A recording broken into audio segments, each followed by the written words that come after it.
Hello friends, ഇന്ന് നമ്മളൊരു tasty മീൻതലയാണ് വെക്കുന്നത് കേട്ടോ. അതിന് വേണ്ടി ഞാൻ ചട്ടി ചൂടാകുമ്പോൾ അതിനകത്തേക്ക് വെളിച്ചെണ്ണ ഒഴിച്ച് കുറച്ച് ഉലുവ ഇട്ട് കൊടുക്കുന്നുണ്ട്. അതിനകത്തേക്ക് കുറച്ച് കറിവേപ്പിലയും അതുപോലെ ഇഞ്ചിയും വെളുത്തുള്ളിയും ചെറുതായി കൊത്തിയരിഞ്ഞ് ഇട്ട് കൊടുത്തിട്ടുണ്ട്. അത് നന്നായിട്ടൊന്ന് വഴറ്റിയെടുക്കുക.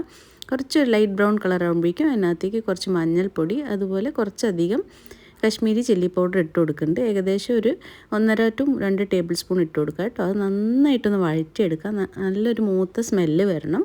അപ്പോഴേക്കും നമുക്ക് കുടംപുളി നന്നായി കഴുകിയിട്ട് വെള്ളത്തിലൊന്ന് കുതിർത്ത് വെച്ചത് ആഡ് ചെയ്ത് കൊടുക്കാം. അത് നന്നായിട്ട് മിക്സ് ചെയ്ത ശേഷം ആവശ്യത്തിന് വെള്ളവും കുറച്ച് കല്ലുപ്പും ഇട്ട് കൊടുത്തിട്ടുണ്ട്. ഇത് നന്നായി തിളയ്ക്കുമ്പോൾ നമുക്കിതിലേക്ക് മീൻ തല ഇട്ട് കൊടുക്കാം. ഞാനിവിടെ കിളിമീനാണ് എടുത്തിരിക്കുന്നത്. നിങ്ങൾക്ക് ഏത് മീൻ തല വേണമെങ്കിൽ യൂസ് ചെയ്യാം കേട്ടോ. ഇതേ പ്രോസസ്സിലാക്കിയാൽ മതി. ഭയങ്കര ടേസ്റ്റിയാണ്. അപ്പം നമ്മളിത് അടച്ചിട്ട് ഒന്ന് തിളയ്ക്കുന്നവരെ വെക്കുക. നന്നായി തിള വരുമ്പോൾ ഇതുപോലെ ഒന്ന് ഇളക്കി കൊടുക്കുക. നമ്മളൊന്ന് ചട്ടി ആകെ ഒന്ന് ഇതുപോലെ കറക്കി കൊടുത്താൽ മതി കേട്ടോ. കഷ്ണം അല്ലെങ്കിൽ പൊട്ടിപ്പോവും നമ്മൾ കയ്യിൽ വെച്ച് ചെയ്താൽ, തവി വെച്ച് ചെയ്താൽ.